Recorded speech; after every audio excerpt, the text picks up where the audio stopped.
Hello students. So in this presentation we will discuss about the energy flow types of the ecosystem. तो कैसे energy flow हो रहा है और ecosystem के क्या क्या types हैं वो हम यहाँ पर discuss करेंगे. ठीक है. तो first of all हम एक chart की help से समझते हैं कि जो flow है energy का वो हमारे ecosystem में कैसे कैसे हो रहा है. ठीक है. तो यहाँ पे सबसे पहले देखते हैं जो energy flow है in the ecosystem वो क्या है. तो अगर थर्मोडायनामिकली बात करें तो यहाँ पर बेसिकली टू मेथड्स दिए हुए हैं, यानी कि दो लॉ हैं. So the two thermodynamically laws followed by the energy flow in the ecosystem as given below. तो यहाँ पर दो सिस्टम्स हैं. तो एक तो हमारा कह रहा है कि जो एनर्जी यूज है, यानी कि जो एनर्जी है it can only be converted from one form to another. यानी कि ये क्या होता है, सिर्फ और सिर्फ एक फॉर्म से दूसरे फॉर्म में कन्वर्ट हो जाती है. राइट जैसे energy can only be converted from one form to another. और जो दूसरा लॉ है थर्मोडायनामिक्स का वो ये है कि no energy transformations are completely efficient. यानी कि जो एनर्जी है कोई भी उसमें ट्रांसफॉर्मेशन नहीं हो रहा है and it's completely efficient. Right. तो ये बेसिकली दो लॉ हैं. तो जो हमारा एनर्जी फ्लो है इकोसिस्टम का ये बेसिकली एक बायोलॉजिकल एक्टिविटी है और यहाँ पे कुछ सोर्सेज हैं. जैसे एनर्जी के लिए हम सन का यूज करते हैं, फिर जो सन से रिसीव होने वाली सनलाइट होती है वो जो हमारे प्लांट्स हैं उनके थ्रू वो फोटोसिंथेसिस के थ्रू उसको अपने फूड में कन्वर्ट करते हैं. फिर कुछ केमिकल सिंथेसिस होती हैं. तो इस तरीके से बहुत सारी एक्टिविटीज होती हैं और जो हमारा इकोसिस्टम है वो वन बाय वन इन सब पर एक दूसरे के लिए डिपेंड है. ठीक है. तो नेक्स्ट स्लाइड में हम एक चार्ट की हेल्प से समझेंगे कि एनर्जी फ्लो कैसे होता है हमारे इकोसिस्टम में. सो इन दिस स्लाइड हम समझेंगे कि क्या ऐसा उसका एनर्जी फ्लो है इकोसिस्टम में. तो देखिए सबसे पहले यहाँ पे हमने लेफ्ट साइड में सन दिखाया है. ठीक है. तो जो सन है, सन से जो भी रेडिएशंस निकल रही हैं, जो उससे हीट निकल रही है, उससे क्या हो रहा है, जो ऑटोट्रॉफिक ग्रीन प्लांट्स हैं, ऑटोट्रॉफिक मतलब जो अपना खाना खुद बनाने वाले हैं, तो ऐसे जो प्लांट्स हैं वो with the help of photosynthesis अपना खाना खुद बना रहे हैं. ठीक है. तो उसमें जो फोटोसिंथेसिस की प्रक्रिया है वो यही प्रक्रिया है कि वो उससे अपना फूड प्रोड्यूस कर रहे हैं. ठीक. अब ग्रीन प्लांट्स ने सन से एनर्जी लेके अपना फूड बना लिया. फिर उसके बाद आते हैं हमारे हर्बीवोर्स. हर्बीवोर्स मतलब जो शाकाहारी जीव जंतु हैं हमारे प्लैनेट पे. तो जो हर्बीवोर्स हैं वो किस पर डिपेंड है, ग्रीन प्लांट्स पे. भाई हर्बीवोर जो शाकाहारी हैं वो पेड़ पौधे खा के तो जंगलों में जीवित रहते हैं, है ना. तो दीज आर द हर्बीवोर्स. अब जो हर्बीवोर्स है, हर्बीवोर्स भी किसी के लिए अपना फूड है. यानी कि अब आते हैं कार्निवोर्स की बात. तो कार्निवोर्स की अभी हमने लास्ट प्रेजेंटेशन में बात करी थी. जो कार्निवोर्स है मतलब मांसाहारी. तो ये जो मांसाहारी जीव जंतु हैं ये किस पर डिपेंड है, हर्बीवोर्स पे. तो इनका खाना कौन है, इनका आहार कौन है जंगलों में, हर्बीवोर्स. ठीक है. अब कार्निवोर्स ने हर्बीवोर्स को खाया और हर्बीवोर्स ने किसको खाया, ग्रीन प्लांट्स को. अब उसके बाद डिकम्पोजर्स. डिकम्पोजिजर्स मतलब अगर जो कार्निवोर्स हैं वो अगर किसी भी वजह से वहां डेड हो जाते हैं तो वो अपने आप ही उसमें डिकम्पोज हो जाते हैं. ठीक है. या तो वो ऑर्गेनिक मैटर में, इनऑर्गेनिक मैटर में या किसी भी सब्सटेंस में वो सॉइल में अपने आप ही डिकम्पोज हो जाते हैं. ठीक. अब उसके बाद ये जो डिकम्पोजर्स हैं ये फर्दर कन्वर्ट होते हैं डेड ऑर्गेनिक मैटर में. ठीक है. अब जो डेड ऑर्गेनिक मैटर है इनसे फर्दर क्या होता है, इनसे फर्दर खाद बनती है. क्योंकि भाई ये सॉइल में ही तो चले गए, सॉइल में जाके ही डेड हो गए. तो इन मैटर से क्या हुआ, खाद बन गई. और जो खाद होती है बहुत ही न्यूट्रिटिव होती है. ठीक. तो इनसे क्या बना, डेड ऑर्गेनिक मैटर बन गया. अब जो डेड ऑर्गेनिक मैटर है फर्दर वो किस में यूटिलाइज हो रहा है, हमारा ऑटोट्रॉफिक ग्रीन प्लांट्स में. क्योंकि कहीं ना कहीं जो आपके प्लांट हैं, ये जो फॉरेस्ट है वो आपके मैन्यूर में, यानी कि जो खाद है वो खाद किससे बन रही है, ऑर्गेनिक मैटर से. तो वो उसी में ग्रो कर रहे हैं. ठीक है. अब इन सब से ये क्या रिलीज हो रही है, हीट रिलीज हो रही है. यानी कि रेस्पिरेशन सिस्टम हो रहा है और इससे हीट प्रोड्यूस हो रही है. और जो हीट है ये फर्दर कहाँ जा रही है, आपके एनवायरनमेंट में रेडिएट हो रही है. ठीक है. तो ये हमारा कंप्लीट साइकिल है which depicts the energy flow in the ecosystem. तो कैसे हमारे इकोसिस्टम में सब एक दूसरे पर डिपेंड है for their sustaining of their lives. तो इस पूरे चार्ट में आपको यही समझाया गया है. ठीक है. नाउ नेक्स्ट हम बात करते हैं रेमंड लिंडमैन की. तो ये जो थे रेमन लिंडमैन, ये एक फेमस इकोलॉजिस्ट थे और इन्होंने एक ऐसा लॉ जो 10% रूल था, उन्होंने एक रूल दिया जिसके अकॉर्डिंग इन्होंने बोला कि it was the first to introduce this law. तो इन्होंने एक लॉ दिया जिसमें इन्होंने बताया कि जो हमारे प्रोड्यूसर्स हैं वो इतनी कैलोरी प्रोड्यूस कर रहे हैं, फिर उसके बाद हमारे प्राइमरी कंज्यूमर्स आते हैं, उन्होंने इतनी कैलोरी को कंज्यूम किया, ठीक है। उसके बाद सेकेंडरी कंज्यूमर्स आते हैं, उन्होंने कितनी कैलोरी कंज्यूम करी, और उसके बाद आते हैं हमारे टर्शियर कंज्यूमर। तो ये जो रूल है, इस पूरे रूल को बोला गया है 10% रूल, राइट। और इस रूल में इन्होंने बोला है कि only 10% of the energy is retain in an organism tissue, यानी कि हमारे ऑर्गेनिज्म की जो टिश्यूज होते हैं उसमें सिर्फ और सिर्फ 10% ही एनर्जी रिटेन रहती है, राइट। और जो बाकी की 90% ऑफ एनर्जी है, it is utilized at each trophic level, ये ईच ट्रॉपिक लेवल पर यूटिलाइज की जाती है, ठीक है।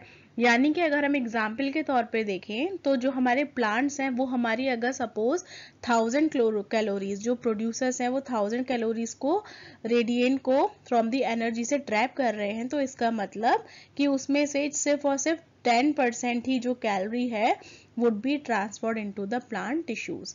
10% ही जो एनर्जी है वो टिश्यू उसके यूटिलाइज कर पा रहे हैं, और बाकी की जो 90% कैलोरीज हैं वो क्या हो रही हैं, फर्दर हमारे जो ट्रॉपिक लेवल है वो वहां पर यूटिलाइज हो जाती है। So this can be further use to produce only 10% and 10 calories of the herbivorous tissue, ठीक है। तो इस तरीके से उन्होंने, एक रेमंड लिंडमैन इकोलॉजिस्ट थे जिन्होंने ये एक फेमस रूल दिया और इस रूल को बोला है 10% rule, right. So in the next slide we will discuss about the ecological succession। तो ecological succession क्या होता है, बेसिकली ये है ecological succession is basic concept of the ecology। तो ये सारा कॉन्सेप्ट है हमारा इकोलॉजी का, और आप इसको बेसिक कॉन्सेप्ट ऑफ इकोलॉजी भी बोल सकते हैं। और इसमें उन्होंने क्या रेफर किया है, it refers to all those predictable and systemic changes that occurs in a particular community over a period of the time। यानी कि टाइम के साथ साथ हमारी कम्युनिटी में या हमारे सिस्टम में जो भी चेंजेस होते हैं उसको इन्होंने सक्सेशन का रूप बोला गया है, यानी कि एक प्रेडिक्टेबल चेंजेस है जो कि टाइम के साथ साथ हमारी कम्युनिटी में होते रहते हैं, ठीक है। और जो बायोलॉजिकल सक्सेशन है, they can be brought about A number of the factors, like जैसे क्रिएशन ऑफ लैंड फॉर्म्स हो गया, कहीं पे लैंड डिस्टर्ब हो रही है, कहीं पे लैंड बन रही है, या फिर कहीं पे फॉरेस्टेशन हो रहा है, कहीं पे डिफॉरेस्टेशन हो रहा है। अब उसकी कोई भी वजह हो सकती है, या तो वो ह्यूमन एक्टिविटीज के थ्रू हो या वो हमारी नेचर के थ्रू हो, ठीक है। तो इन सारे चेंजेस को बोला गया है ecological succession, right. So it is a basic concept of ecology, and next is it occurs in the region where there is no soil। और ये हमारे उन regions में भी हो सकती है जहाँ पर कि कोई भी soil मौजूद नहीं है, यानी कि ये weather से related हो सकती है, कुछ element से related हो सकती है, या कुछ regional environments हो सकते हैं, या species interactions होता है, यानी कि हमारे ecology में किसी भी तरीके का कोई भी change ecological succession कहलाता है। अब थर्ड पॉइंट है यहाँ पे, it can be brought by new landforms, और ये हमारे न्यू लैंडफॉर्म से भी हो सकता है, यानी कि किसी भी तरह का कोई लैंड फॉर्मिंग हो रहा है, या लैंडस्लाइड्स हो रही हैं, या कोई हमारे वेदर में चेंज हो रहा है, कोई क्लाइमेट में चेंज हो रहा है, या इवन कोई स्पीशीज में भी कोई चेंज हो रहा है, ठीक है। तो सारे जो हमारे इन्वायरमेंट से रिलेटेड, इकोलॉजी से रिलेटेड जो भी changes हैं, these are called the ecological succession, right। Now we will discuss about the factors of ecological succession। तो जो फैक्टर्स हैं यहाँ पे, जो भी इकोलॉजी में चेंजेस हो रहे हैं हमारे, उनके लिए क्या क्या फैक्टर्स रिस्पॉन्सिबल है, ठीक है। तो फर्स्ट है हमारा टोपोग्राफी। तो टोपोग्राफी क्या है, यानी कि वेदर रिलेटेड प्रॉब्लम्स या वेदर रिलेटेड जो भी चेंजेस हो रहे हैं वो कहलाते हैं आपके टोपोग्राफिकल फैक्टर्स में। और इसमें क्या क्या इंक्लूड है आपकी, जैसे लैंडस्लाइड्स हो गई, मड स्लाइड्स हो गए, या फिर कुछ भी जो हमारे नेचर के थ्रू जो भी चेंजेस हो रहे हैं, जो डिस्टर्बेंसेस हो रहे हैं, these all are comes in the topography, यानी कि all related to the nature, right. अब सेकंड है यहाँ पे सॉइल। तो सॉइल क्या है, सॉइल हमें पता है जैसे ए बायोटिक कंपोनेंट है हमारे एनवायरनमेंट का, ठीक है। तो क्या होता है, जो सॉइल है वो कहीं ना कहीं हमारे प्लांट्स को, ट्रीज को या हमारी बायोडाइवर्सिटी को वो इफेक्ट कर रही है, उनकी ग्रोथ को। तो सॉइल में आने वाले जो भी चेंजेस हैं टाइमली एज पर दी टोपोग्राफिकल लेबल, या जो भी हमारे टाइम के साथ, over a period of time के साथ कम्युनिटी में या सॉइल से रिलेटेड जो भी चेंजेस हैं उनके लिए यहाँ पे बात की गई है। तो ऐसे जो फैक्टर्स हैं सॉइल के, वो भी रिस्पॉन्सिबल है हमारे इकोलॉजिकल सक्सेशन के लिए। थर्ड है हमारी क्लाइमेट। तो क्लाइमेट भी हमने देखा था, climate is also a biotic component of the environment and which takes a part in both primary succession और सेकेंडरी सक्सेशन। तो इसका भी बहुत ही एक इम्पॉर्टेंट रोल है हमारे एनवायरमेंटल चेंजेस में। तो ये क्या करता है, जैसे over a period of the time, जैसे फॉरेस्ट फायर हो गई आपकी, वो क्लाइमेट की वजह से है, या फिर हमारी लैंडस्लाइड्स हो रही हैं, या अर्थक्वेक्स हो रहे हैं, कहीं पर बहुत ज़्यादा हमारे मॉइस्चर है, नमी है, या कहीं पर बहुत एरिड रीजन है यानी कि शुष्क रीजन है। तो ये सारे फैक्टर्स कौन से कहलाते हैं, हमारे क्लाइमेटिक फैक्टर्स। तो इन फैक्टर्स की वजह से भी हमारे इकोलॉजी में बहुत सारे चेंजेस आते हैं, ठीक है। Now fourth point is species interaction and competition. तो जो स्पीशीज हैं उनके आपस में क्या इंटरेक्शन है, कैसे उनके बीच में कंपटीशन है, तो ये सारा किससे रिलेटेड फैक्टर है, हमारा इकोलॉजिकल सक्सेशन से। तो कहीं ना कहीं इस पर बात होती है कि जो स्पीशीज है उनकी ग्रोथ कैसी हो रही है, या उनका सर्वाइवल कैसे हो रहा है, कैसा उनका डेवलपमेंट है, ठीक है। तो it all comes under the factors of ecological succession, ठीक है। तो यहाँ पे जो भी हमारी बायोडाइवर्सिटी है या जो स्पीशीज हैं, ठीक है, तो उनसे रिलेटेड बात हो रही है, जो ऑर्गेनिजम्स हैं वो कैसे ग्रोथ कर रहे हैं या वो कैसे डेवलप कर रहे हैं, ठीक। तो this all comes under the species interaction and competition. तो यहाँ पे हमने बेसिकली 4 फैक्टर्स देखे। First is topography, second is soil, third is climate and fourth is species interaction and competition. Now, in this slide, we will discuss about the stages of ecological succession. तो जो हमारे ecology में changes आ रहे हैं, क्या क्या stages उसमें involve हैं, ठीक है। तो फर्स्ट है यहाँ पे हमारी न्यूडेशन। तो न्यूडेशन क्या होता है, nudation refers to the evolution of a bare site, यानी कि उसमें जो भी इनहेबिटेड ऑर्गेनिज्म है या जो बेयर साइट है, यानी कि जो लैंड्स हमारी बैरन हो गई हैं या जो बंजर हो गई हैं, which generally the results of some kind of environmental disturbances. तो किसकी वजह से है वो, किसी भी टाइप के एनवायरमेंटल डिस्टर्बेंस की वजह से हो सकते हैं, या कोई क्लाइमेटिक कंडीशंस चेंजेस की वजह से हो सकते हैं, या फिर कुछ ट्रोपोग्राफिकल रीजंस में कुछ चेंजेस होते हैं उनकी वजह से हो सकते हैं। जैसे आपका सॉइल इरोजन हो गया, या विंड एक्शंस हो गए, या डिफॉरेस्टेशन हो गए, या कुछ ह्यूमन एक्टिविटीज हो गई, तो उससे क्या होगा, हमारी जो लैंड है वो बैरन हो जाएगी, और उसको यहाँ पे बोला गया है न्यूडेशन। तो ये हमारी स्टेज है ऑफ द इकोलॉजिकल सक्सेशन की, right. Now next is invasion और माइग्रेशन। तो ये क्या होता है कि it is the process that facilitates the arrival of spores, seeds and other reproductive disseminates for the formation of the species. तो इसमें किसी भी तरीके के कुछ स्पोर्स आ जाएंगे, कुछ सीड्स का अराइवल हो जाएगा, या फिर कुछ रिप्रोडक्टिव सिमिलैरिटीज आ जाएंगी, या फिर हमारी जो फॉर्मेशन स्पीशीज हैं उसमें कुछ इस तरह के इन्वेशंस आ जाएंगे, या फिर उसमें माइग्रेशंस आ जाएंगे, ठीक है। क्योंकि जिससे क्या होगा, जो स्पीशीज है हमारी वो एक जगह से दूसरी जगह ट्रैवल करेंगी या फिर वो माइग्रेट करेंगी, ठीक है। तो इस प्रोसेस को बोला गया है इन्वेजन और migration.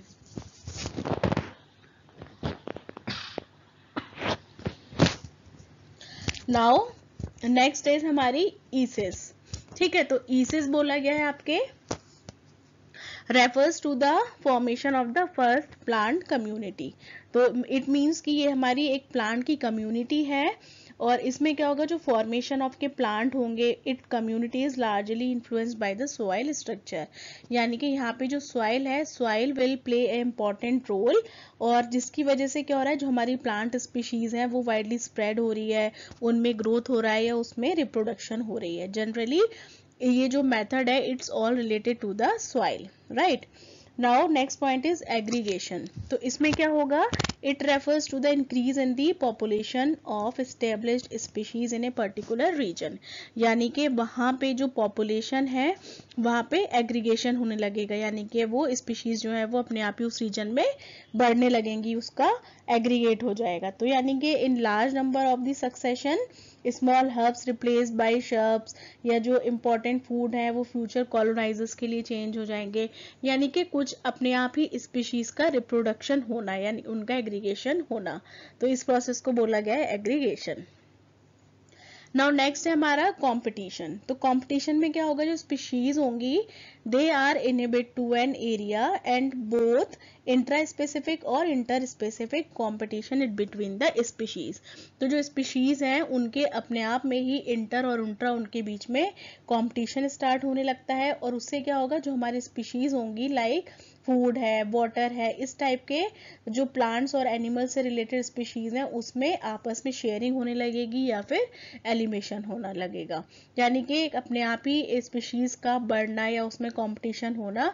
These are the stages of the ecological succession. ठीक है, अब नेक्स्ट पॉइंट है हमारा रिएक्शन। तो रिएक्शन में क्या होगा, जो एनवायरमेंट है, जो एनवायरमेंट की कंडीशन है of that area inhabited by the species, तो यहाँ पे जो स्पीशीज हैं वो अपने आप ही रिएक्ट करने लगेंगे, कुछ उसमें अल्टरनेटिव चेंजेस आएंगे, कुछ कंडीशंस आएंगी, या कुछ हम कह सकते हैं रिप्लेसमेंट होगा या कुछ डिस्प्लेसमेंट होगा। तो इस प्रोसेस को बोला गया है रिएक्शन। नाउ लास्ट है हमारी स्टेबलाइजेशन और क्लाइमेक्स। तो जो it refers to the climax community come to the dominate the area, यानी कि एक ऐसी कम्युनिटी होती है जो कि पर्टिकुलर ऑर्गेनिज्म पर वो डोमिनेट होती है किसी भी तरीके से। ठीक है, तो इन स्पीशीज में क्या होता है, ये दीज आर द डेवलप्ड और सेल्फ सस्टेनिंग होती हैं, और जो क्लाइमेट कम्युनिटी होती है it is the last stage of the ecological succession, ये इस सक्सेशन की हमारी लास्ट स्टेज है। ठीक है, और जो क्लाइमेक्स कम्युनिटीज होती हैं represents the best form of the adaptations to the ecological succession, यानी कि अगर इस टाइप के कोई भी चेंजेस हो रहे हैं तो ये बहुत अच्छे चेंजेस माने जाते हैं। ठीक है, तो इसमें क्या होगा, इट दस represent a steady state of the ecological equilibrium, यानी कि अब जो हमारा इकोलॉजिकल सिस्टम है वो इट बिकम इक्विलिब्रियम। तो इसमें जो स्टेजेस हैं सारी इकोलॉजिकल सक्सेशन की वो कहीं ना कहीं अपने आप में इम्पॉर्टेंट रोल प्ले कर रही हैं for the balancing of the ecological succession, right. So in the next slide we will discuss about the types of the ecological succession. तो यहाँ पे कुछ टाइप्स हैं, जैसे फर्स्ट है हमारा प्राइमरी सक्सेशन, नेक्स्ट है सेकेंडरी, फिर autotrophic, allogenic, autogenic and micro succession. तो सबसे पहले हम बात करते हैं प्राइमरी सक्सेशन की। तो ये क्या होता है, it begins when an area which is no life और it is inhibited by the new life forms of an organism, यानी कि यहाँ पे जहाँ पे तो अभी कोई लाइफ ही नहीं है या फिर किसी भी न्यू स्पीशीज ने, किसी जीव जंतु ने बिल्कुल नया नया बर्थ लिया है, जन्म लिया है, तो उसको बोलते हैं हमारे प्राइमरी सक्सेशन। तो इस चेंजेस से क्या होगा, इससे भी हमारी इकोलॉजी डिपेंड करती है और इस पे चेंजेस आएंगे। ठीक है, नेक्स्ट है हमारे पास सेकेंडरी सक्सेशन। इसमें क्या होगा, most of the ecological changes take the form of the secondary succession, यानी कि कॉन्टिन्यूसली ये ग्रो करेंगे, इसमें एक जो प्लांट्स हैं, जो स्पीशीज हैं, उनका एक ग्रुप बनना स्टार्ट हो जाएगा, and this process is usually slow and moves in the direction of the forming of the climax community. तो ये प्रोसेस जो है ये थोड़ा एक स्लो प्रोसेस है, और इसमें जो ग्रुप्स हैं वो आपके डिवाइड होने लगेंगे इन दी कम्युनिटीज में, राइट। अब थर्ड आता है हमारा ऑटोट्रॉफिक सक्सेशन। तो इसमें क्या होगा, it is marked by the continuous dominance of the autotrophic organism. इसमें जितने भी आपके ऑटोट्रॉफिक ऑर्गेनिज्म है उनका डोमिनेशन रहेगा और उनकी वजह से कुछ चेंजेस आने स्टार्ट हो जाएंगे। फोर्थ है हमारा एलोजेनिक। एलोजेनिक में क्या होगा, replacement of the establishment community, यानी कि जो भी हमारी कम्युनिटी है उसमें आपस में एक एस्टेब्लिशमेंट होगा, उसके कुछ एक्शंस में चेंजेस होंगे, या फिर ये जनरली जो कहलाता है ये कम्युनिटी बेस्ड है, यानी कि जो भी हमारे चेंजेस होंगे वो हमारे एक प्रॉपर कम्युनिटी में होंगे, तो इसको बोला गया है एलोजेनिक सक्सेशन। नेक्स्ट है हमारा ऑटोजेनिक सक्सेशन। तो ऑटोजेनिक में क्या होता है, it is established community modifies the character of its own environment, यानी कि ये अपना जो ओन एनवायरनमेंट है उसको ही मॉडिफाई करते हैं, किसी भी तरीके से उस कम्युनिटी को इम्प्रूव करते हैं। तो ये वाले जो चेंजेस हैं ये भी हमारा एक टाइप है इकोलॉजिकल सक्सेशन का। नेक्स्ट है हमारा माइक्रो सक्सेशन। तो ये कहाँ देखा गया है, ये बेसिकली माइक्रो ऑर्गेनिज्म में देखा जाता है। And the process of this succession starts in A largely organic environment. तो ये लार्ज ऑर्गेनिक एनवायरनमेंट में देखा गया है और इसमें जो डिक्लाइन है टोटल एनर्जी का भी होता है और with a progressive decline in a total energy. तो ये basically it's are seen in the micro organism, इसलिए इसका नाम रखा गया है micro succession. So these all are the types of the ecological succession. So this is all about the presentation and thank you for listening this presentation.